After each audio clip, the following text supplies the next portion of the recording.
Good evening, everyone. Welcome. My name is Lynn O'Hara. I'm the Director of Programs at National History Day, and I'm here at NHD headquarters in College Park, Maryland, for the fourth in our Hangout series this year for Documentaries. We are so thrilled to have you joining us. Coming along with us for the ride tonight, we've got two NHD teachers with a lot of their students' questions. So I've got Al Wheat from Macomb, Mississippi, and Randy Neeson from Early College High School in Toledo, Ohio, to help answer some of your NHD rule-specific questions. Kevin Shirley, who's the co-coordinator of NHD in Georgia, and Tim Hoagland, who's the coordinator for NHD in Minnesota. Thanks, everybody, for joining us. What I'm going to do is turn things over to Karen Kenton from the NEH. But before I do that, I just want to remind students and anybody who's watching that you can live tweet your questions. Use the hashtag NHD Hangouts. Don't miss the S on the end. And I've got a live stream of those, and we're going to get to as many of your questions in the next hour as possible. So at this point, I'm going to turn things over to Karen. Thank you for joining us tonight.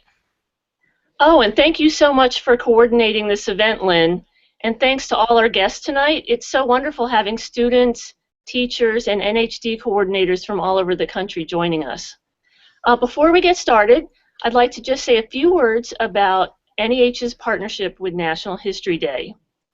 The National Endowment for the Humanities is a government agency that funds research, preservation, and education in the humanities. Projects the agency funds explore history, literature, philosophy, among other areas of study. NEH supports a wide range of activity, including the creation of books, websites, digital apps, museum exhibitions, historical interpretation, and documentary films like the ones we'll discuss tonight. NEH was founded 50 years ago because Congress recognized that history matters. And at NEH, we believe that National History Day matters. NEH has supported National History Day since its very founding, and we continue to sponsor the NEH Scholar Medals, which are the first place prizes at the national competition, and we offer a special prize across all History Day submission formats for excellent use of historic newspapers found in Chronicling America. Chronicling America is a free online database which includes over 8 million digitized historic newspaper pages from 1836 to 1922. So they're all in the public domain. It's very easy to select articles or full pages, and all the material is in the public domain, but you will still want to cite your sources. NEH's Edcitement team actively supports educators and students. On the Edcitement website, you'll find over 500 lesson plans and 400 vetted websites, along with special features just for students participating in National History Day projects and relating to this year's theme of leadership and legacy. You'll also find a lesson introducing you to Chronicling America and explaining how to use it most efficiently for your research, including tips for searching for articles related to leadership and legacy. And teachers, I hope you will consider applying to NEH's summer programs.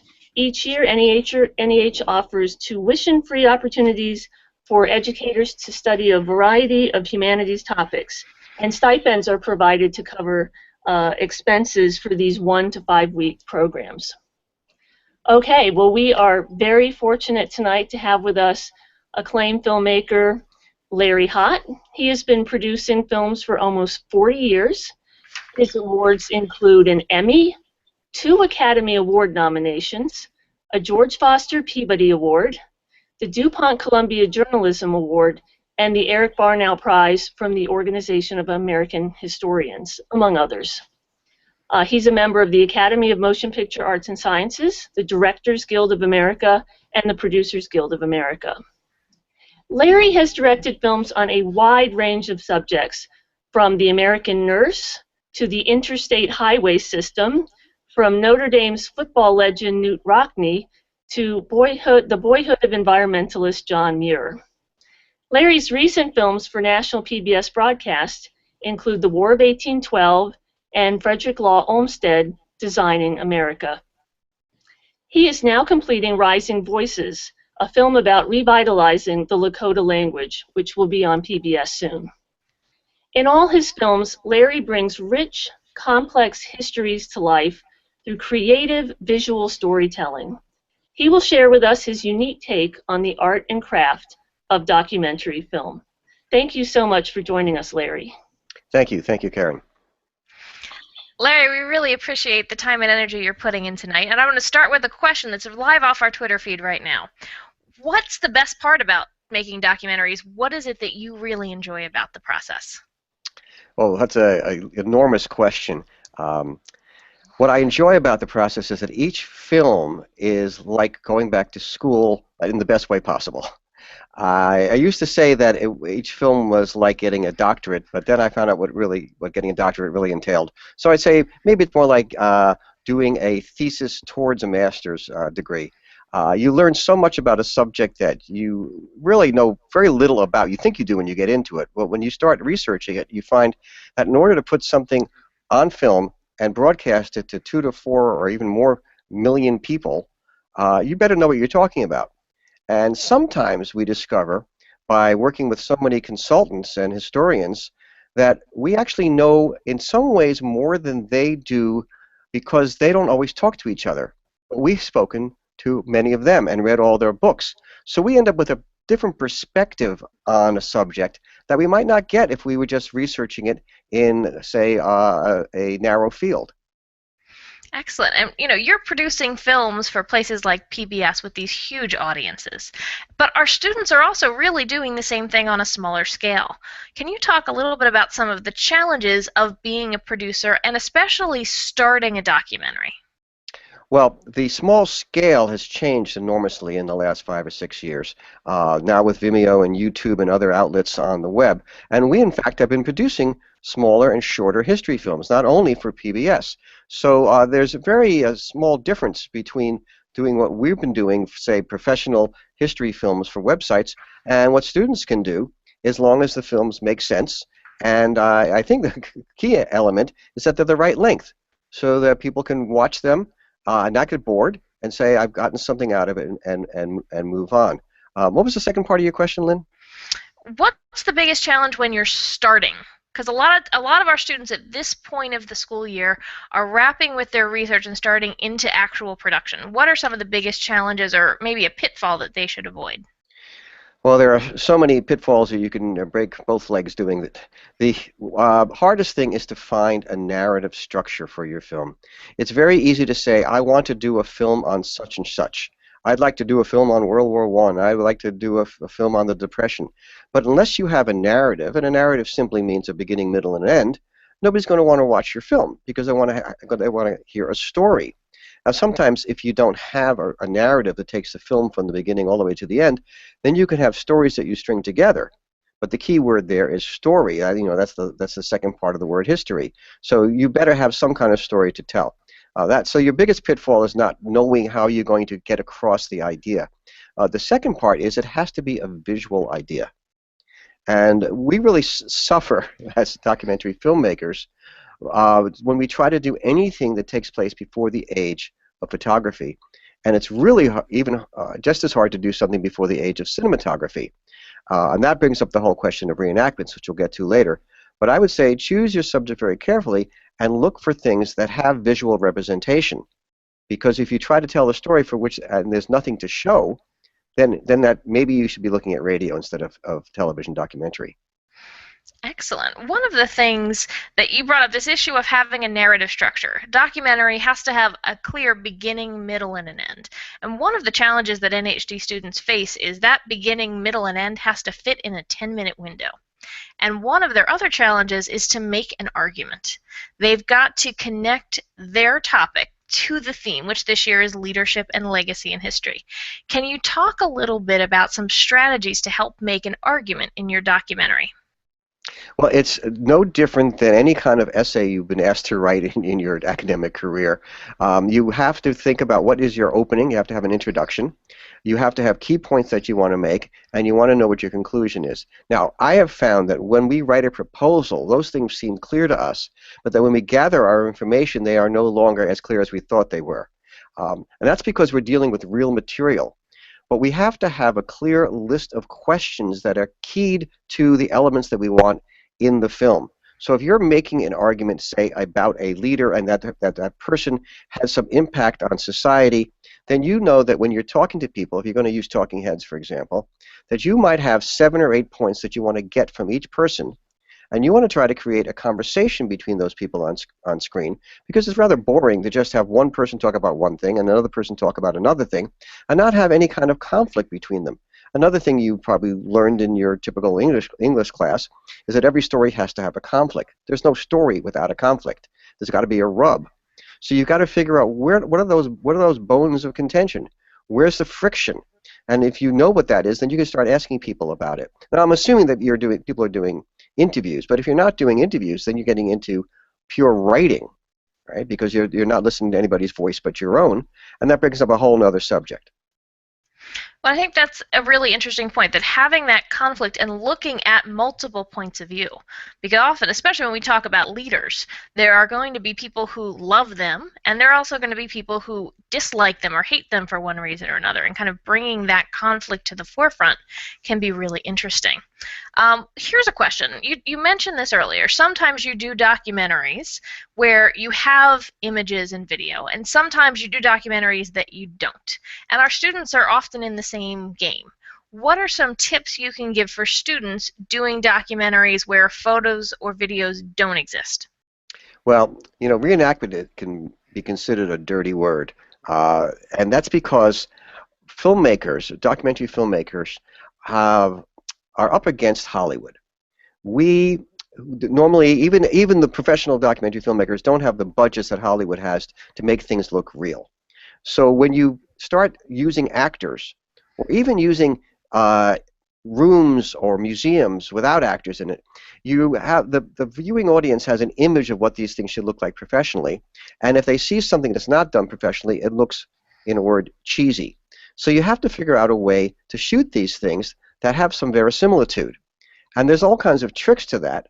And the most usual one is to make the small stand in for the large. So I'll give you an example that's overused, but frequently you see, say, in a military reenactment, you'll just see people's feet. You'll just see boots on the ground, literally. And that stands in for some kind of military movement. And so that you can work with something very small. Another way to do it is to set very small scenes that are sort of like tableaus. In other words, you might arrange objects on a counter. So if you're doing the history of a famous person, and maybe you don't want to film an actor being that person, but maybe you can find objects from that person's life, arrange them on some kind of dresser, say in a bedroom setting, and give a sense of what that person might have used. So you have to be very creative and think both small in what is small in the frame, and also think, what can this symbolize that is something greater? That's a really good point. And I think what's really interesting with what you say is there's a lot of options that are available to documentary filmmakers, and to consider lots of different options. One question right off the Twitter feed here. Photos or video? What do you think is better in a documentary, or how do you balance when they do exist for your topic? Well, it really depends on the subject matter. And the easiest subject is if you're doing a film about a photographer. One of the nominees for documentaries that just was announced this week is called Salt of the Earth, and it's about a photographer. And the photographs are the stars of the film, but the filmmaker goes to the location of the photographs frequently and does a comparison between what's happening in the landscape and what those photographs are. So in that case, clearly you want photographs. The thing about photographs is that they're old photographs. Then they have some kind of meaning. They are evidence of another time. And if you're shooting video, that's very modern right there. It just says modern, right? Just by the contrast, by the sharpness of the focus. So you have to have a sense of what your story is, and that usually tells you what the medium should be. Great point. Now, here's one of the biggest challenges our students have is revision and cutting. Because sometimes good history means taking something that you filmed or decided or researched and decide to put it to the side. Can you talk a little bit about the revision process and how your teams decide what to keep and what to cut? Well, there's a famous expression, kill your darlings. It was the title of a movie a year or two ago. And your darlings are those things you love that you've written or you've edited or created in some way and you don't want to give them up. But let's say you have a time limit of 6 minutes for your film and you have 20 minutes of material. Now, I guarantee you those 6 minutes could probably be much more interesting than the 20 minutes. And how do you get rid of those 14 minutes? Well, then there's a lot of ways to start. And one of the ways that we always start is we show our rough cut, the rough version of our film, to people who have no idea about the subject. We get neighbors and friends. We get people who don't watch a lot of television. We get maybe we get academics who don't know the subject, or maybe we get people who have not graduated college. We get them all together, 2, 3, 4, 5 at a time, and we show them our cut, and then we just ask them question after question. What did they like? What did they not like? What worked? What didn't work? And we try to get the opinions of somebody who has some perspective on it. So that's the first thing. People who do not do that invariably make a film only for themselves. That's a really important point. A lot of times our students who have the best documentaries are those who have used a lot of test audiences where, you know, I say if your friends haven't seen it and your family hasn't seen it and the neighbor kids that you're babysitting haven't seen it, then those are the kinds of tricks that make a good documentary. What I'd like to do at this point is turn to some questions. Those of you who are on Twitter, we've got lots of great ones coming in. Keep them coming. Hashtag NHD Hangouts. And what I'm going to do is bounce these questions off of some different people. So actually, my first question I'm going to pass to Tim from Minnesota. What is your thoughts in terms of students putting themselves in their own documentaries? Well, I think done selectively, it can be really cool. But I think the ultimate decision that a kid has to make before they decide to do that, is it really enhancing their ability to tell that story? So we have had, for example, a student who did a great documentary about Jack the Ripper. It was about the impact of Jack the Ripper's murders on the development of politics in England. And he didn't portray a specific character, but he became kind of a period narrator for 19th century England. And as Larry was talking about, there was not a lot of photography, but there were so many rich images and newspaper articles and illustrations that as the narrator, he brought human life or human story into it as he took through people through a presentation that did not have a lot of photography or have a lot of video images that went with it. So I think done creatively, it can bring engagement, but you got to make sure that you're enhancing your presentation as opposed to distracting from it by being on camera too long. The other thing is, if you're an individual documentary person, we've had suddenly if the camera starts moving, that means you have someone else working in your production. So if you're on your own, you got to use a tripod, push play, get in front of that camera, and then edit yourself out later on. Great point. Larry, question for you, and then I'm actually going to jump to Randy in Ohio.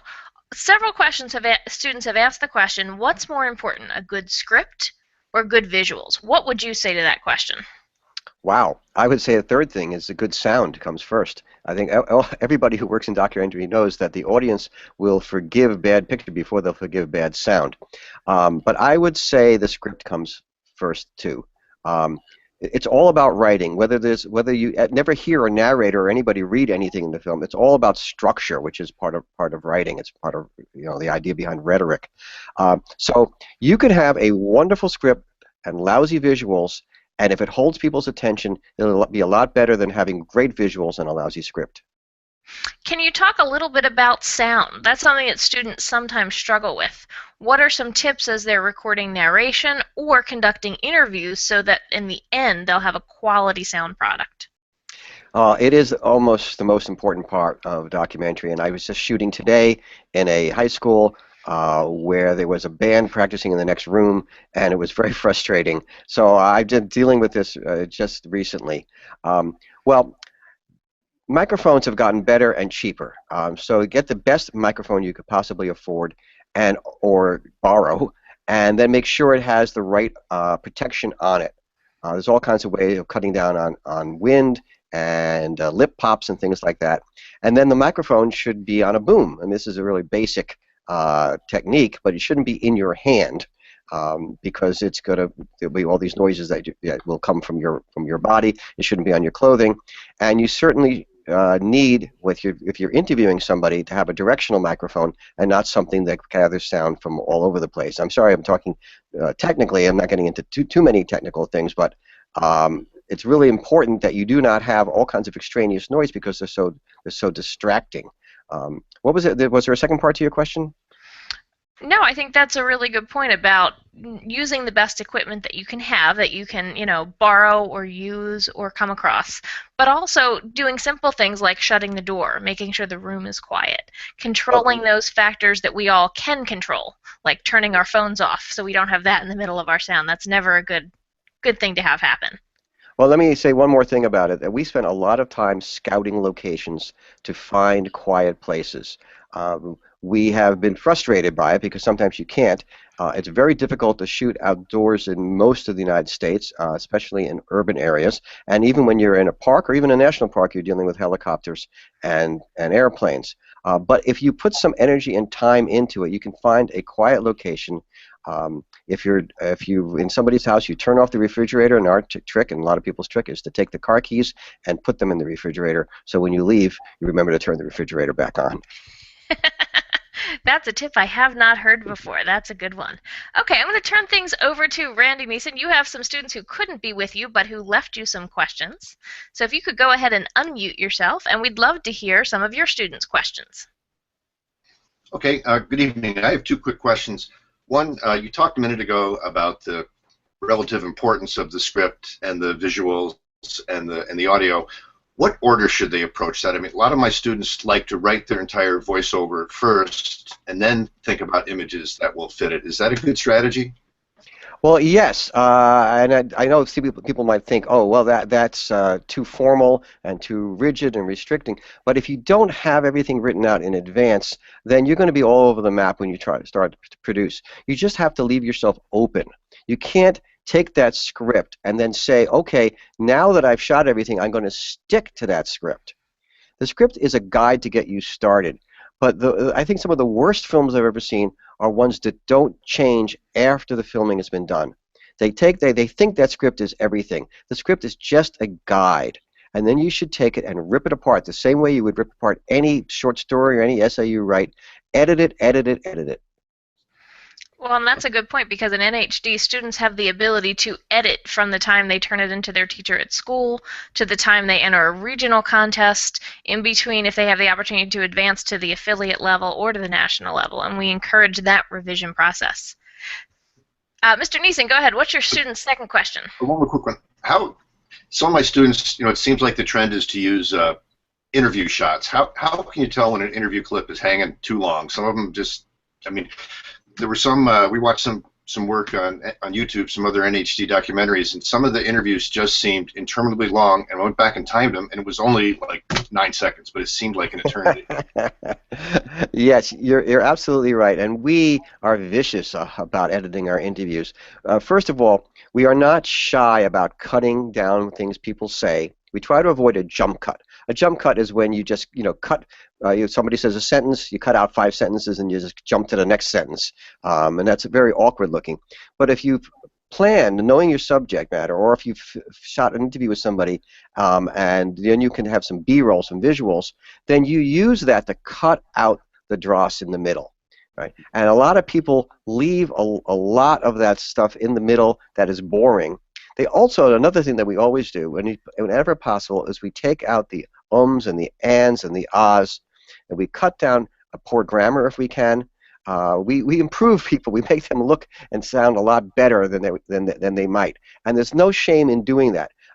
From an ethical point of view, as long as people are saying what they intended to say, then it's fine to cut them up and move their language around behind any B-roll that you might be using. Great, thank you. What I'm going to do is turn things over to Mr. Wheat in Macomb, Mississippi. I understand it looks like you've got some students with you. What are your questions for Larry Hott? Mr. Wheat, you are muted. Now I'm unmuted. I have one student in particular that definitely has a question, so I'm going to let him go ahead and ask that. This is Jared Little. Hi. I was wondering, See, this is my first time in NHD, so I was wondering what kind of tips could you possibly give to a first-time script maker? Oh, that's a really great question. I'm thinking about all the things I did that didn't work out on my first films. Um, I think it depends. If you already know what your length is, then you have to be very realistic about what your end product is going to be. And the other thing is not to be too short because you're going to want to cut things out later on. So you've got to try to find that balance. The other thing is brevity is the soul of documentaries, to coin a phrase. You have to really cut down your sense. You almost have to think in terms of being an on-air journalist. Right? There's no room for any extraneous language. And it's like that old line about playwriting, that every single line, every single word has a meaning. Well, that's the same thing for narration, or even just in getting your ideas out. And it really depends on what kind of film. If you intend to have a film that has talking heads in it, then frequently what we do is we interview the talking heads in advance. We don't have to necessarily transcribe it or record it, but we have a sense of what those people are going to say. And then we go back to them later when we're ready to film. This is part of your scouting. And we get them to tell us what we liked the first time. And then we do a little fishing to see if there's something new. But the point here, now I think maybe we're leaping ahead to the interview part, but your question prompted this. You want to know before you go out into the field what you want. You really want to know what you want. And if you get something better than what you want, great, it's gravy. But if you go out into the field not knowing what you want, you're going to have wasted your time. That's a really good point about being efficient and having a goal when you sit down with someone for an interview or go to visit a historic site. Mr. Wheat, go ahead and unmute yourself. Give us one other question that you guys have.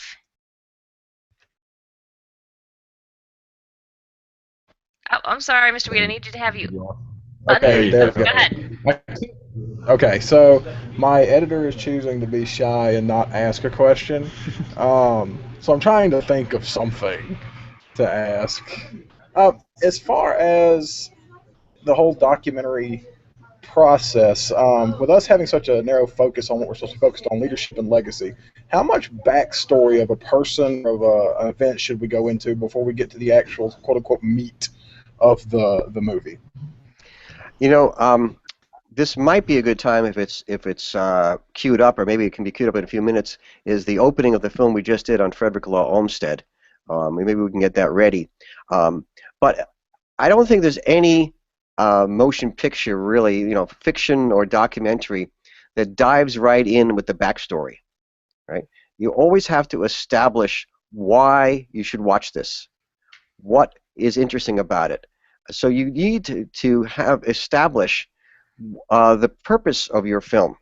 You know, there's a rule of thumb that we always use, which we never ever say the words, "This is a film about," because we feel that's an easy out. It's cheap. But we want to show people what the film is about. And then if there's a backstory, we go back in time and get it. But who's going to care about somebody's childhood if they don't know what the person achieved? Okay, let's go ahead and try to give this a clip a play. Go ahead, Caitlin, we're ready when you are.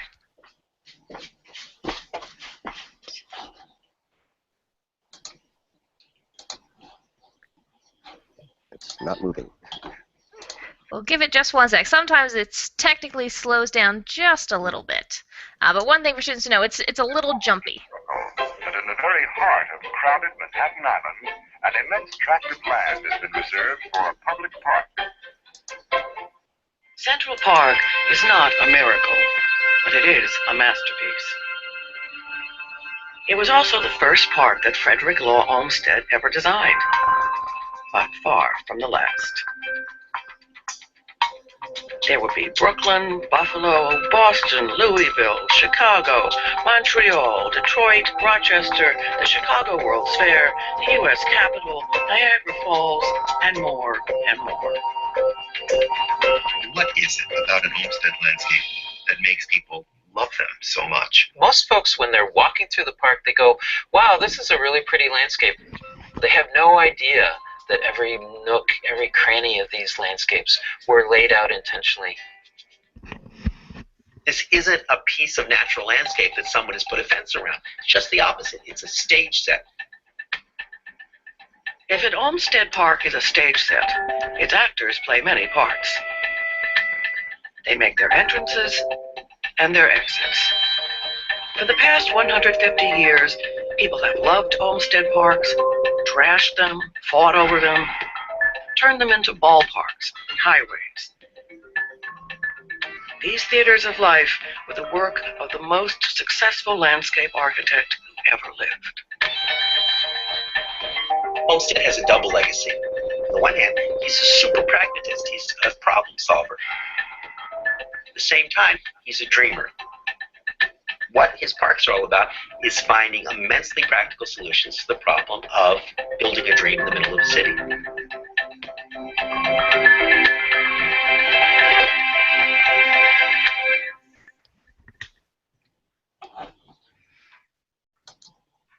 That's really an interesting clip in terms of a setup. Larry, can you talk a little bit about how you or why you made the choices you did in that first 90 seconds or so of that documentary? Right. We wanted to show that the film was about landscapes and landscape design. We wanted to have beautiful images right up front, and we wanted to have people say very clearly, this person is really important to America and the world. We had to get the viewer's attention.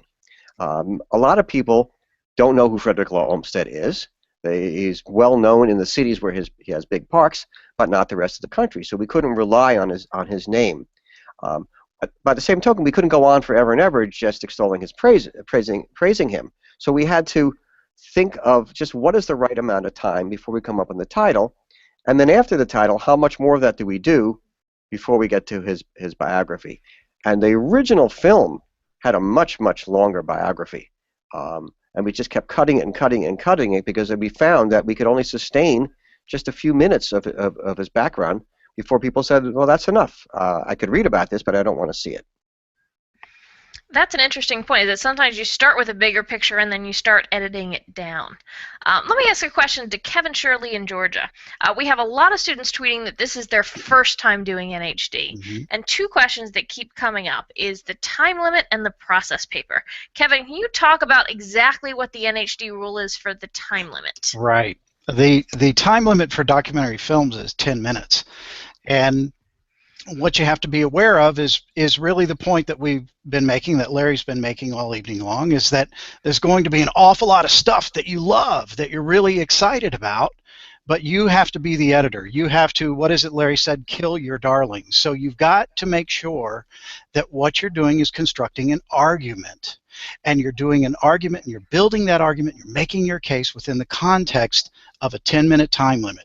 Every category has rules, and we have instances where rules infractions do occur. So what's going to happen if you go over your 10-minute limit, right? If you commit a rules infraction, and otherwise you've got a very strong documentary, and you're up against another documentary in competition, only one can move forward, you've got a rules infraction because you went over, your competitor did not. Your competitor who's operated within the rules is going to move forward. So there is that 10-minute limit. You're going to have to be that editor. You're going to have to make those tough decisions, but you want to make sure that you stay within that time frame. The process paper. Well, what does the process paper do? Well, the word process. It tells your reader, it tells your judge how you went about doing this. And there are some basic components that a judge is going to be looking for. They want you to tell them in the context of your process paper how you chose your topic. They want to know how you conducted your research, right? What did you look at? Where'd you go? Who did you talk to? They want to know how you went about the process of selecting the particular category, in this case a documentary. How did you come to that? What is it about documentary film that draws you to it? How did you go about the process of creating your project? And then finally, what every judge wants to see is for you to begin to articulate in the context of that process paper how your project relates to the theme. So, how you chose your topic, how you conducted your research, how you selected your category, and how does it relate to the theme, the nuts and bolts of every History Day project. think that's really helpful. Thank you for that. Larry, I have a question. Several of our students have written in asking about the use of music in the background. Yes, you can use music in the background, and sometimes it can be really enjoyable, and sometimes it can be really distracting. What are some tips you can give students when they're selecting or deciding where and when to put music into a documentary? Okay, first with the understanding that we're not talking about copyright issues here, and that you can use what you want for these projects, because with copyright that really restricts us when we're doing any type of documentary that's not in the school setting. But setting that aside, we are very careful with music. When we have a budget, we hire a composer and write the music to the frame. What that means is that it's written right down to a fraction of a second. But frequently we don't have that budget, so we go out now. The marketplace is very different than it used to be.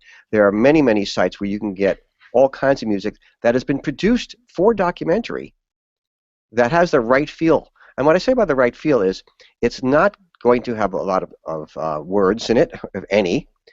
It is not going to be, say, a heavy electronic beat.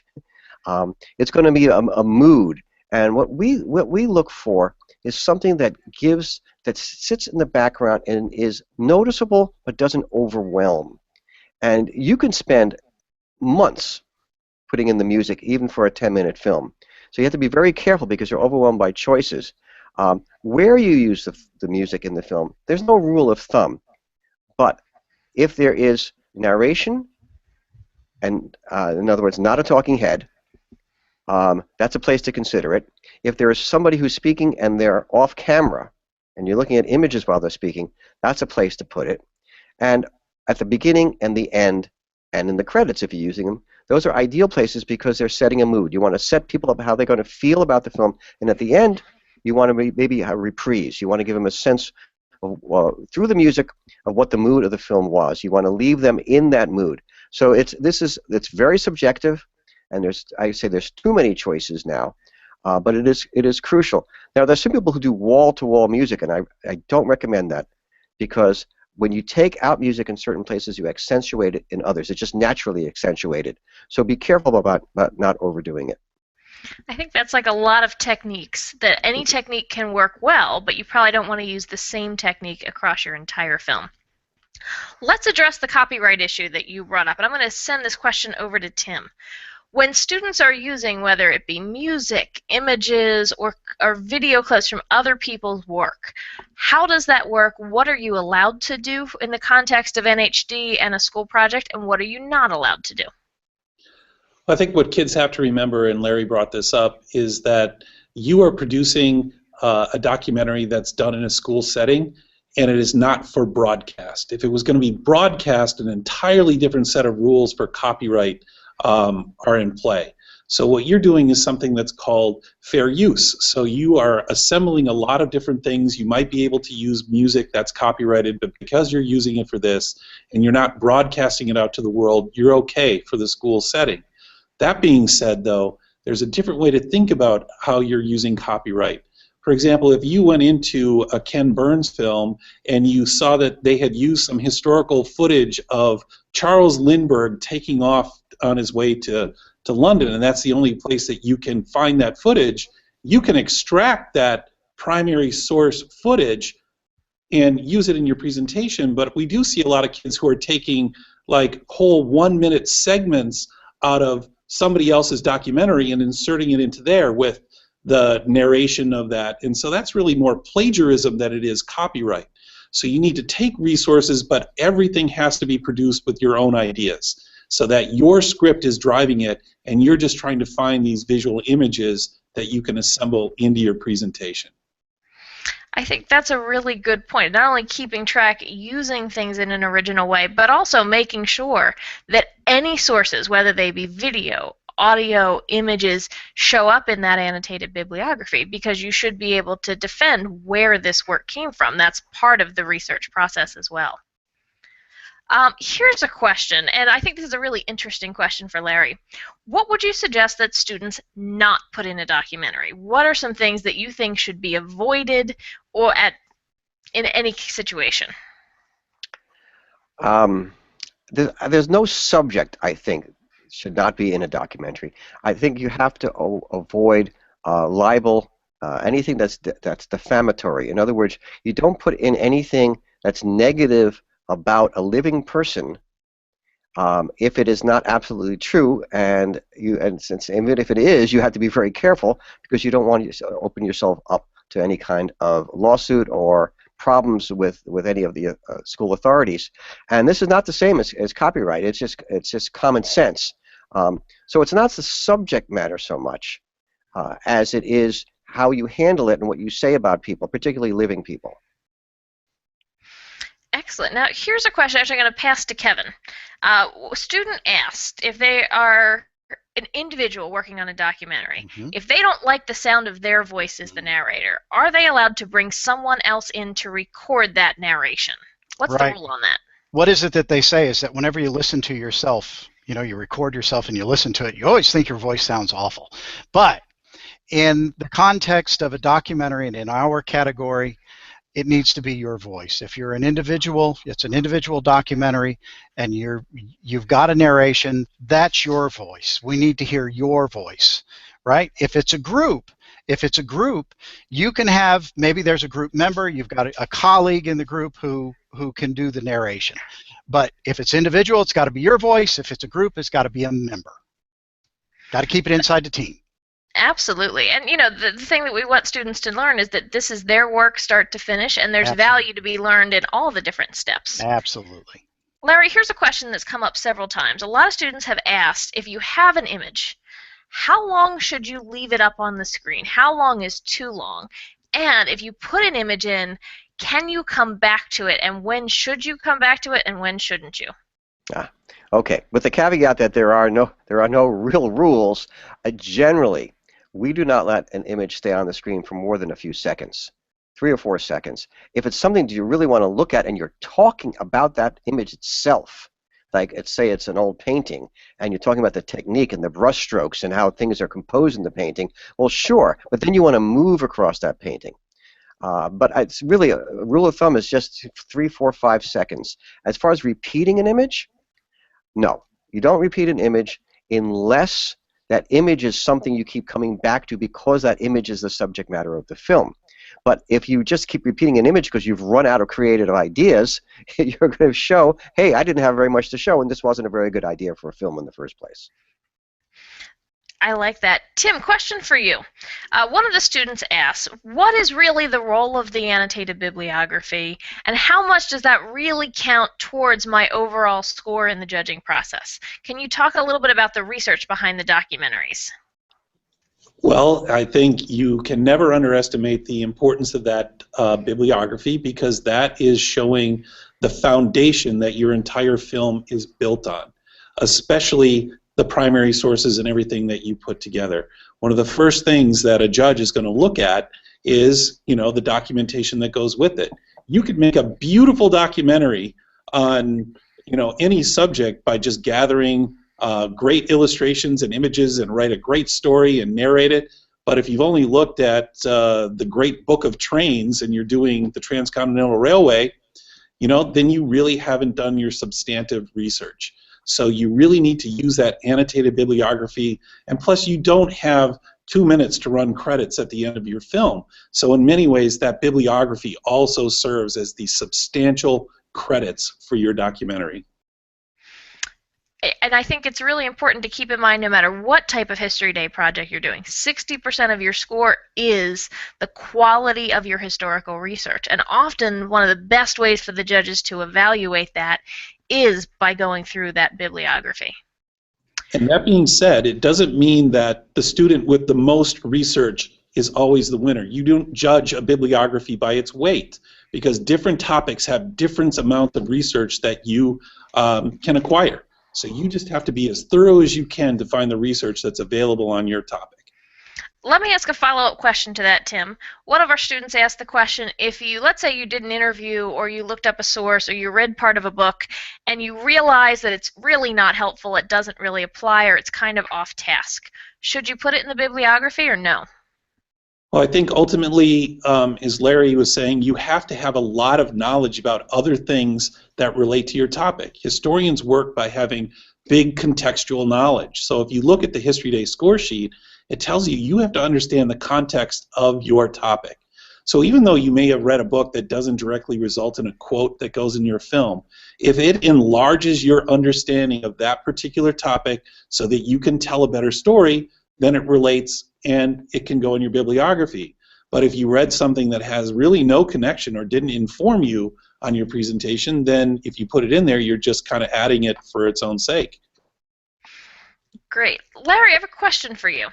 One of the challenges that many of our students face is when they record their narration. And I know you were recording voiceovers recently for your documentary.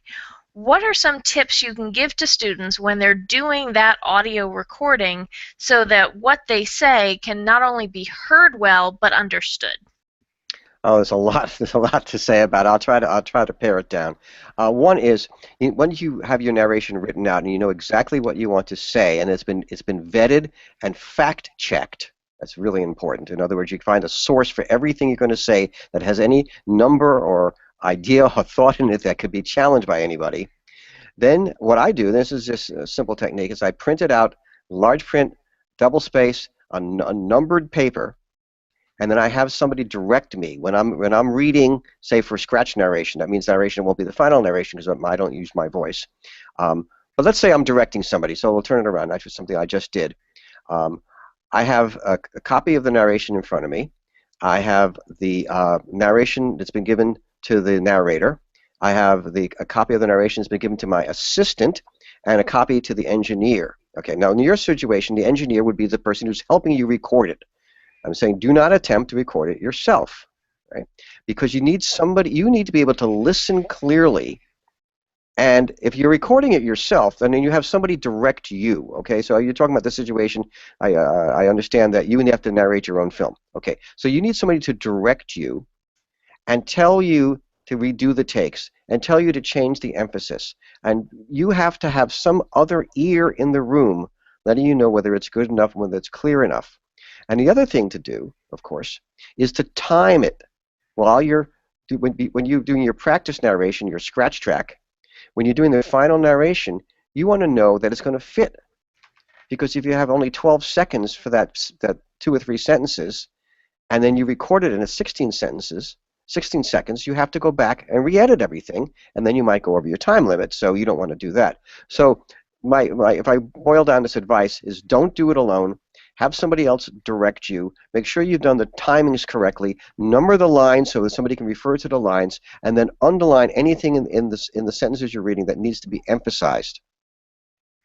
That's a good point, because oftentimes when you can underline what needs to be emphasized, that helps you see what's really important and maybe what's not so important. It can go into the editing bin. Kevin in Georgia, question for you. One of the students asks is, how much can my teacher help?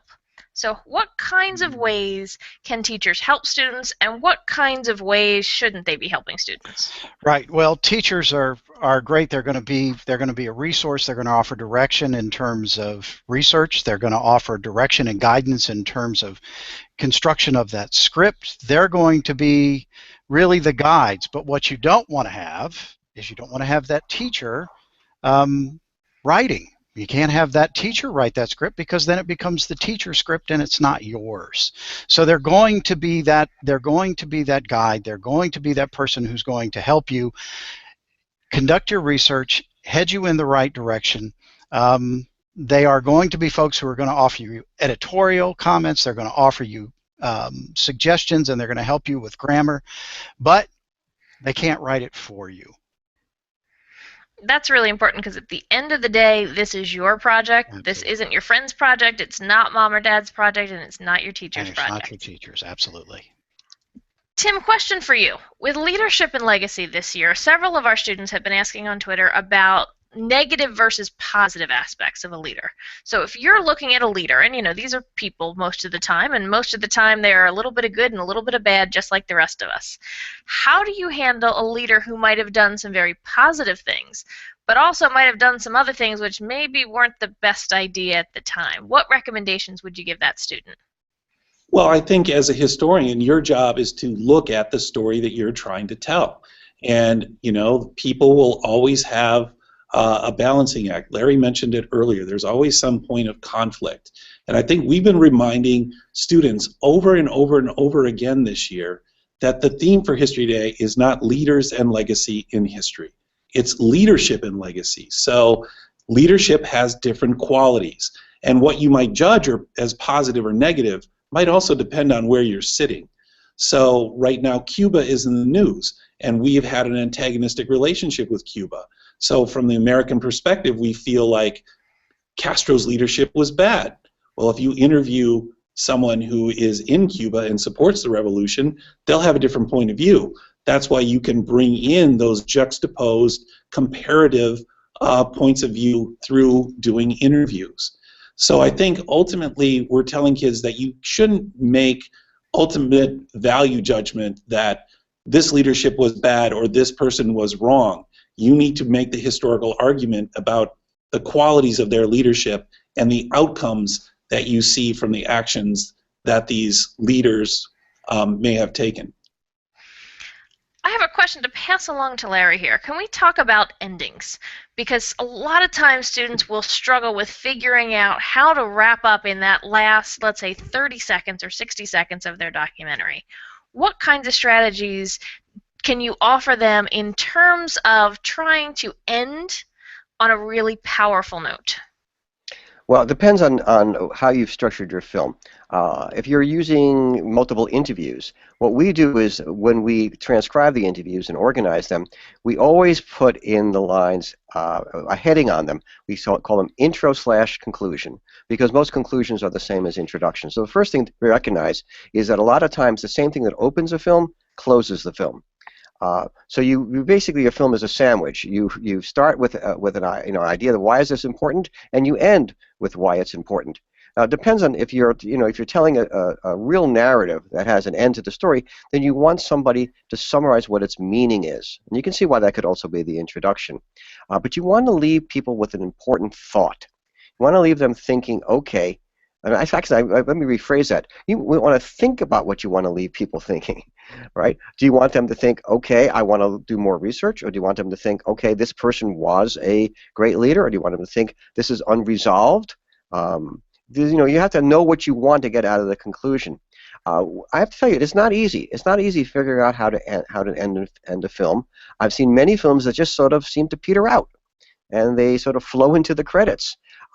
It's very rare to have somebody give you a conclusion statement that has a real exclamation point on it. A couple of our films, luckily, and these are films that are history films that are also about language, we've lucked out with having somebody tell us how to say goodbye, or they say goodbye in the language we're talking about, and it's the perfect ending. So if you can, when you're doing your interviews, you can think of something to ask people that has that conclusion feel to it, then at least you'll have something to work with. That's a great way to think about it. What's the ending? What's the takeaway? Or I always used to say to my students, so what? Why do we care? Mm-hmm. Leave your viewers with a reason to care or something to do in the end. Okay, we've got time just for a few more questions. Kevin, question for you. Student asked the question, if they do an interview over email, how could they possibly include it in a documentary? Doing an interview over email. Well, right off the bat, I would think that there might be a way to incorporate it into your narration if you were very careful with it, right? That's probably the first way that I would think of that you would be able to do that. But again, you'd have to be very selective. You'd have to be very careful. And if you were going to incorporate an email answer into your narration, I suspect it'd be critically important that you be very tightly focused in exactly how much of that answer you were going to use. So that would be one way that I would think if you could do that. Can I add a little something to that? Yes, please. If anybody's seen the film Citizen 4, which is a documentary that was just nominated for an Academy Award, the filmmaker uses emails as interview answers frequently through the film as she's trying to meet the character before she is able to video Edward Snowden, the character of the film. And she creatively puts those emails on the screen and then reads them. And as suggested, they're brief, but the animator, the graphics artist, has made them look beautiful. So it is a technique. I've seen it a couple of times. It's used very well in Citizen 4, which is out in the theaters now. So if the students have a chance to see this film, they'll see one person who used emails as an interview. That's a great strategy. We're starting to see more television shows, too, where they're bringing text messaging to life, because that is a way of communication. Tim, question for you. Students were asking if you're using a picture, let's say from Library of Congress or the National Archives or from a local historical society, how do you cite the pictures? Should you cite them during the documentary? Can you save them for the credits? How should that work? Well, you're not going to have enough time to cite every single image that you use in a presentation in the credits. They would run for 3 minutes.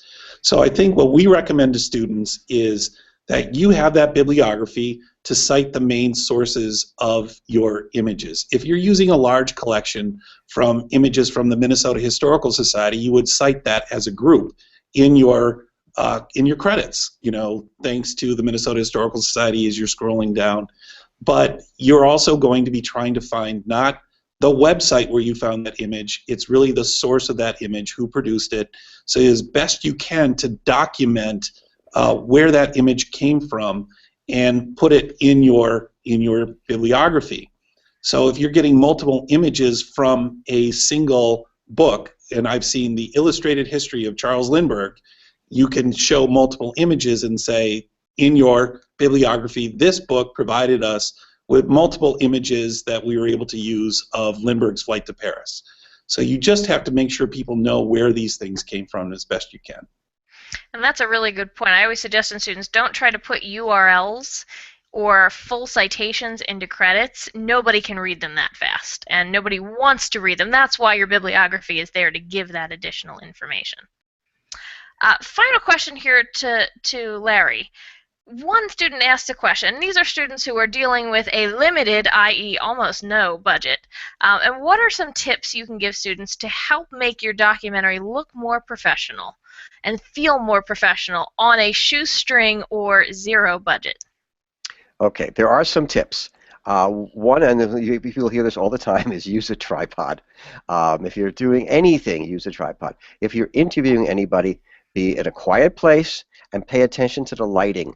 And don't do the lighting at the last minute. Figure out how you're going to do the lighting. You don't have to have professional lighting equipment anymore because video is so sensitive to light. Do some research on what three-point lighting is and how to light an interview subject.